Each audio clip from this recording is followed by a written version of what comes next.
আসসালামু আলাইকুম। আজকে আমি আপনাদেরকে দেখাবো শরৎপুর জেলার viral Gazipur Bailey bridge.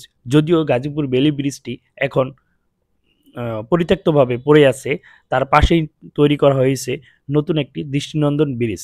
Gazipur Bailey ব্রিজটি শরীয়তপুরের ভেদরগঞ্জ উপজেলার মোল্লারহাট সংলগ্ন গাজীপুর গ্রামে অবস্থিত। এটি পদ্মা হুগলি নদীর উপরে নবনির্মিত একটি সেতু। এখানে প্রতিদিন শরীয়তপুর জেলার বিভিন্ন প্রান্ত থেকে বহু মানুষ ছুটে আসে এক নজর দেখার জন্য। বলা যায় এখানে ছোটোখাটো একটা পর্যটন কেন্দ্র হয়ে গেছে। প্রতিদিন বিকালে একটা মানুষের মানে বহু মানুষের লোকারণ্যে ভরপুর হয়ে যায় এই ব্রিজটি। পুরাতন বেইলি ব্রিজটি এখনও অক্ষত অবস্থায় আছে, যদিও এটা এখন আর ব্যবহার হয় না। বলা যায় পরিত্যক্ত অবস্থায় পড়ে আছে। এটাতে শুধু এখন মানুষ যাতায়াত হাঁটাচলা করে এবং কিছু স্থানীয় মোটরসাইকেল এটার উপর দিয়ে চলাচল করে। তারপরও মনে হয় যে এটার উপর হাঁটাটাও অনেক রিস্ক। এটার যে পাতগুলো আছে, পাড়া দিলেই মনে হবে যে আপনি এখনই নিচে পড়ে যাবেন। তো এটার পাশেই যেহেতু নতুন আরেকটা ব্রিজ হয়েছে, তো এটা এখন না ব্যবহার করাই ভালো। তো এখানে বিভিন্ন রকমের মানুষ আসে, কেউ আবার নদী থেকে বড়শি দিয়ে মাছও ধরে। তো বিকেলবেলা এখানের দৃশ্যটা অনেক সুন্দর হয়ে যায়। যারা গ্রামের দৃশ্য পছন্দ করেন, যেহেতু আমাদের ভেদরগঞ্জ একটা মফস্বল এলাকা, পুরোপুরি গ্রাম না, তো ভেদরগঞ্জ থেকে একটু বাইরে আসলে মোটামুটি ভালোই লাগে। তো সে কারণে হয়তো বিভিন্ন এলাকা থেকে আমাদের শরীয়তপুর জেলার অনেক মানুষ এখানে ছুটে আসে এক নজরে এই নতুন ব্রিজটি দেখার জন্য। পাশাপাশি এখানে অনেক মানুষের অনেক হকারের একটা ব্যবসায়ের একটা ভালো একটা মাধ্যম বা একটা কেন্দ্র হয়ে গেছে। সবাই এখান থেকে মোটামুটি একটা ভালো ব্যবসা করে নিচ্ছে।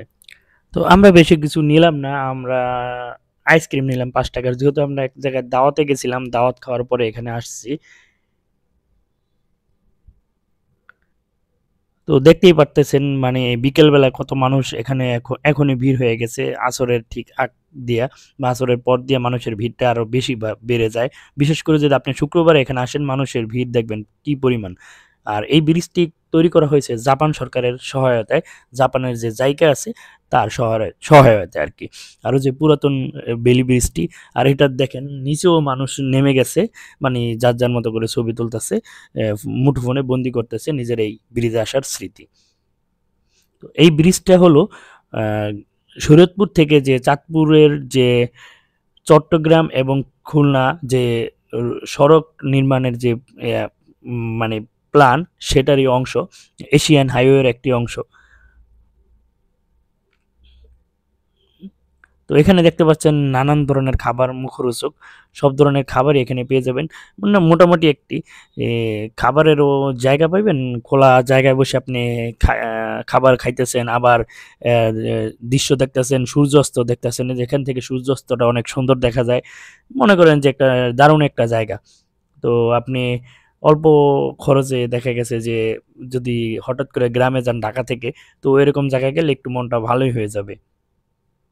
তো এখানে একটা ছোটখাটো অনেকগুলা রেস্তোরাঁর পাশাপাশি ভাসমান আবার একটা স্থায়ী রেস্তোরাঁ আছে, সেটা ব্রিজের থেকে নামলে কিছুটা দূরে গেলে। যদি আমরা যাইনি, আমরা একটা ভ্যান পাইছি, ভ্যানে যাব যে একটা এক্সট্রা উম, মানে অ্যাডভেঞ্চার নেওয়ার জন্য। অনেকদিন ভ্যানে চড়ি না, তো ভ্যানে চড়ে আমরা ভেদরগঞ্জ যাব। তো ভেদরগঞ্জ থেকে অটো ভাড়াও ৫০ টাকা, ভ্যানও ৫০ টাকা নিবে।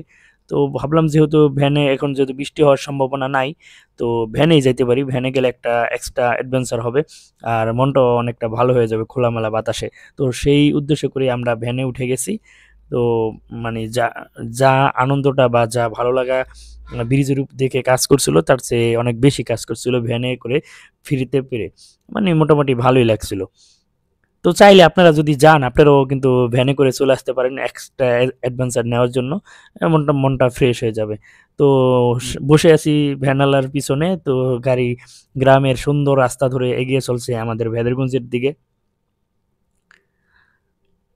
আর পিছনে ফেলে যাচ্ছি সুন্দর সবুজে ঘেরা গ্রাম অঞ্চল, যেটা আর কি আমাদের, যদিও আমাদের ভেদরগঞ্জ গ্রাম, কিন্তু ভেদরগঞ্জ একটা মফস্বল, সেই শান্তিটা বা সেই রকম দৃশ্যটা দেখা যায় না। এখানে গেলে যে দৃশ্যটা দেখতে পাবেন।